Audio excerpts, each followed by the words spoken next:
फिर हम लोगों ने फाइनली प्लान बनाया है कि 3 दिन तक यहाँ रहने से अच्छा 3 दिन घूमना है। तो हम लोग आज जा रहे हैं कश्मीर की पूरा वादियों का सैर करेंगे और साथ में आपको भी करवाएंगे। और यहाँ का वेदर देखिए कितना मस्त है, बारिश का मौसम है, कितना सुहाना लग रहा है। रिमझिम बारिश का मौसम आया।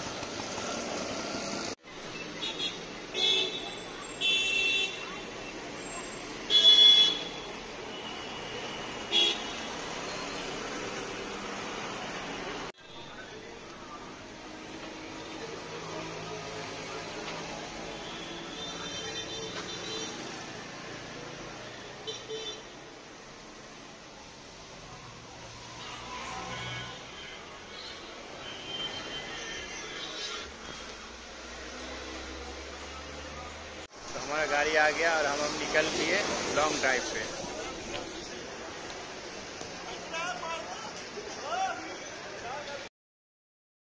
तो फाइनली हमारा जो सफ़र है वो यहाँ से शुरू हो चुका है। और मैं आपको बता दूँ कि कटरा से कश्मीर का दूरी लगभग 300-400 किलोमीटर है, जो कि बहुत ही लंबा डिस्टेंस है। और सबसे बड़ी बात यह है कि ये जो जितने भी रास्ते हैं वो पहाड़ों को काट कर बनाया गया है, जो कि एक स्थान से दूसरे स्थान जाने में थोड़ा टाइम लगता है। तो हमारा जो ये यात्रा है वो काफ़ी लंबा होगा। और यात्रा के दौरान जितने भी रास्ते में झील आएंगे मैं वो भी दिखाऊंगा, और रास्ता कितना घुमाया हुआ है वो भी मैं दिखाऊंगा। और रास्ते में आपको कितने सारे टर्मिनल आएंगे जो कि पहाड़ को काट के बनाया गया है, जो बहुत ही सुंदर और बहुत ही आकर्षित लगेगा, वो भी मैं दिखाऊंगा। और एक बात मैं आपको बता दूं कि यहाँ ये देखिए जितने भी जो पत्थर ये गिरे हुए हैं ये बारिश के समय अक्सर ऐसे हो जाते हैं। तो इस स्थान पर सभी ड्राइवर को है वो जानकारी रहता है, इसलिए इस रास्ते पे आप ध्यानपूर्वक ही जाएं, क्योंकि कभी भी पत्थर नीचे की ओर गिर सकता है। जैसे में आप देख रहे हैं कि रास्ते में पत्थर गिरा हुआ नज़र आते रहता है। और इसी प्रकार का जो छोटे मोटे जितने भी झील है मैं उसको भी रूबरू करवाते हुए जाऊंगा, ताकि आप लोग को भी ये महसूस हो कि मैं भी आप जम्मू कश्मीर जाऊं और जम्मू कश्मीर की वादियों में एक बार ज़रूर सैर करूं। जैसे कि आप सभी जानते ही हैं कि जम्मू कश्मीर को धरती का स्वर्ग कहा गया है।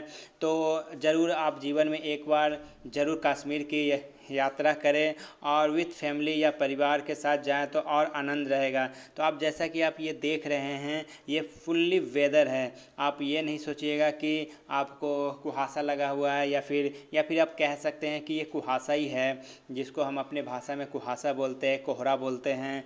और जबकि हम ठंडी के मौसम में जब कहीं भी निकलते हैं तो पूरा वातावरण एकदम ढका रहता है।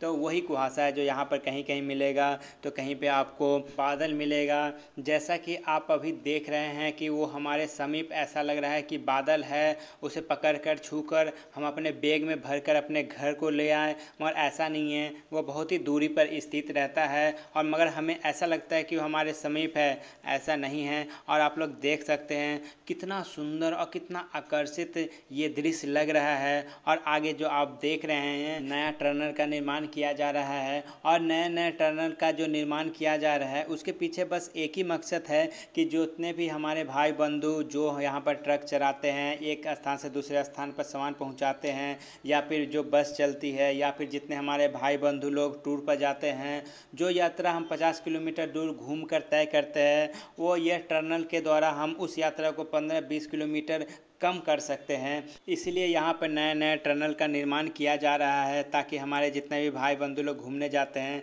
उसकी दूरी को कम किया जा सके। फिर चलिए मैं आगे और टनल के बारे में बताऊंगा। जब तक आप ये जो जितने भी वातावरण दिख रहा है इसका आनंद उठाइए और ये महसूस कीजिए कि आप भी मेरे साथ घूम रहे हैं। और जीवन में ऐसा तो नहीं है जो कोई नहीं आएंगे। जितने भी भाई बंधु मेरे वीडियो देखते हैं वो अपने जीवन में ज़रूर एक बार न एक बार जम्मू कश्मीर के इन वादियों का सैर करेंगे। तब हमारे इस वीडियो को जो भाई देखते हैं तब उनको याद आएगा कि हाँ मैंने इस वीडियो को देखा था स्मार्ट विजय ठाकुर ब्लॉग पे। तो ऐसे ही आपको बहुत लंबा दूरी तय करना है मेरे साथ साथ। और ये जो आप दिख रहे हैं इतना दूर जो हम दिखा रहे हैं आपको, ये बस इसी दूरी को कम करने के लिए नए टनल का निर्माण किया जा रहा है। और हमारे जितने भी भाई बंधु हैं जो मजदूरी करके दिन रात मेहनत करने के बाद टनल का निर्माण करते हैं, तब जाकर हम लोग इस रास्ते से जा सकते हैं। तो एक दिल से सैल्यूट बनता है उन भाइयों को जो इतना मेहनत और इतना संघर्ष करने के बाद इतनी बारीकी से टनल का निर्माण करते हैं। तो तहे दिल से उन सभी भाइयों का शुक्रिया अदा करते हैं जो हमारे लिए इतना कठिनाइयों का सामना करते हैं और अपने बीवी बच्चे से दूर रहकर बहुत ही मेहनत भरे काम को करते हैं। तो पुनः फिर से मैं उन सभी भाइयों को तहे दिल से शुक्रिया अदा करता हूं जो इतनी बारीकी काम को इतनी दिल से करते हैं। तो थैंक यू सभी भाइयों को। तो फिर चलिए मैं आगे और आपको बढ़ाता हूं और आगे इसी तरह का जो आपको झील, घर, सब पुल जितने भी मैं आपको बारीकी से दिखाता चलता रहूँगा। तो चलिए फिर मैं आपको बता दूं, भारत का सबसे लंबा सुरंग जो 9.02 किलोमीटर का है, जिसका नाम अटल बिहारी वाजपेयी जो हमारे पूर्व प्रधानमंत्री रह चुके हैं और इस दुनिया में अब वो नहीं हैं, उन्हीं के नाम पर इस सुरंग का नाम रखा गया है अटल सुरंग, जिसका उद्घाटन हमारे माननीय प्रधानमंत्री नरेंद्र मोदी के द्वारा हुआ था। और यह सुरंग जो है कि वह 5 स्टार होटल से कम नहीं है, इतना बारीकी से काम किया गया है और लाइट का इतनी अच्छा से सुविधा दिया गया है, ऐसा लगता है कि हम किसी 5 स्टार होटल में आ गए हैं। मैं उसका तो वीडियो नहीं बना पाया मगर आपको मैं फ़ोटो दिखा रहा हूँ, इसी से आप अंदाज़ा लगा सकते हैं यह कितना अद्भुत और कितना सुंदर बनाया गया है यह अटल सुरंग है। तो चलिए वीडियो को आगे बढ़ाते हैं और यहाँ के जो वातावरण का जो दृश्य है फिर से आपको रूबरू करवाते हैं और आपको ऐसा लग रहा होगा कि जल्दी से जल्दी मैं जम्मू कश्मीर का ट्रेन पकड़ लूँ और उसके बाद इस वाटरफॉल का और यहाँ के जो वातावरण है उसका आनंद ले सकूँ और ऐसे ऐसे टनल का आनंद ले सकूँ। तो और एक बात मैं भाई सूचना के तौर पर बता दूं, जो भी भाई यात्रा कर रहे हैं वो खासकर इस बात का ध्यान रखें, जो भी ड्राइवर भाई के बगल में बैठते हैं वो अपना पलक नहीं झपके। मतलब मेरा कहने का यही है कि अगर आप आगे वाली सीट पे बैठते हैं तो निंद्रा में नहीं जाए, क्योंकि आप निंद्रा में जाएंगे तो आपके कारण ड्राइवर भाई को भी निंद्रा आ सकता है और ड्राइवर भाई को निंद्रा आ जाए तो पता नहीं क्या हो सकता है। इसलिए इस बात का ज़रूर ध्यान रखिएगा, ये ऐसा मिस्टेक होगा तो बहुत ही भारी दुर्घटना का सामना करना पड़ सकता है। तो इस बात का आप लोग ज़रूर ध्यान रखिएगा। और ऐसा जो जाम है आपको इस सुरंग से निकलने के बाद आपको मिलने का संभावना रहता है ना के बराबर, मगर आपको अगर जाम मिलेगा तो जितने भी टूरिस्ट भाई लोग हैं उनको पहले जाने के लिए रास्ता क्लियर कर दिया जाता है और ट्रक भाई लोग को रोका जाता है।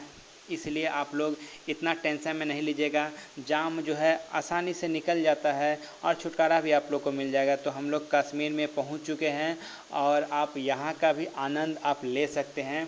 इस कश्मीर के वादियों का आपको थोड़ी देर के लिए लगेगा कि हम लोग गांव में आए हुए इस खेत खलिहान को देखने के बाद, मगर हम लोग कश्मीर में आ चुके हैं और मैं आपको कश्मीर का भी जो वातावरण का जो दृश्य है खेत खलिहान उसको भी मैं दिखाऊंगा। आप लोग भी आनंद उठाइए और हमारे जितने भी ड्राइवर भाई बंधु हैं वो इस दुकान पर आपको ज़रूर ले जाएंगे, जो कि आप देख सकते हैं केसर कॉटेज के नाम से यह दुकान बहुत ही प्रसिद्ध है। और यहाँ पर आपको केसर, लौंग, इलायची, काजू, किशमिश इत्यादि बहुत सारे ऐसे प्रोडक्ट हैं जो यहाँ पर शुद्ध मिलेगा। और आप यह भी जानते हैं कि जो सामान शुद्ध होता है उसका कीमत भी अच्छा से अच्छा लगा होता है। तो इसलिए अपना बजट पहले देख लीजिएगा, उसके बाद खरीदारी कीजिएगा। फिर चलिए मैं आपको आगे और ले चलता हूँ और मैं आगे आपको दिखाऊंगा कि हमारे जितने भी भाई बंधु लोग क्रिकेट खेलते हैं और वो जो बल्ला होता है उसका निर्माण यहीं पे होता है हमारे कश्मीर में ही।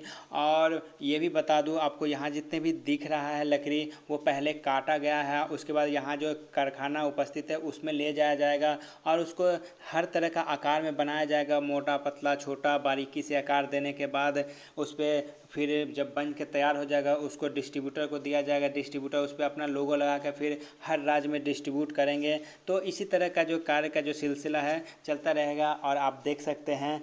फिर दोस्तों मैं इस वीडियो को यहीं समाप्त करता हूं। इसके बाद मैं आपको डल झील और डल झील के बारे में विशेष बताऊंगा और फिर डल झील में मिलते हैं। तब तक के लिए बाय, जय हिंद।